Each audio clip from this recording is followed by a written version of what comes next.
কে ABC job ফেয়ারে northern electricity supply PLC এইখানে circular publish করার পরে 8/12/2025 তারিখে একটি প্রশ্ন অনেকেই করতেছে, যেহেতু অনেকগুলা পোস্ট, প্রায় 12টি পোস্ট এবং অনেকগুলা সেম এডুকেশনাল কোয়ালিফিকেশনের পোস্টে আবেদন করা যাবে। সেই ক্ষেত্রে অনেকে প্রশ্ন করেছে একাধিক পোস্টে একজন প্রার্থী আবেদন করতে পারবেন কিনা। এই টার্মস অফ কন্ডিশনে কিন্তু কোথাও লেখা নেই যে একজন প্রার্থী অনলি একটি পদে আবেদন করতে পারবে।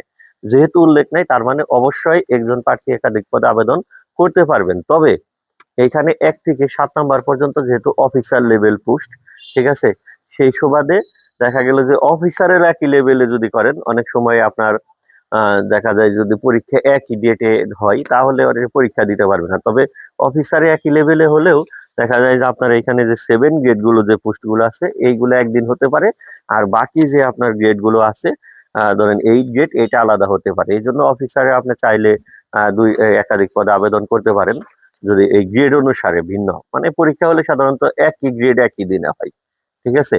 এটা যেমন এই যদি 7 গ্রেড বলি, assistant engineer, assistant manager, headmaster, এগুলো।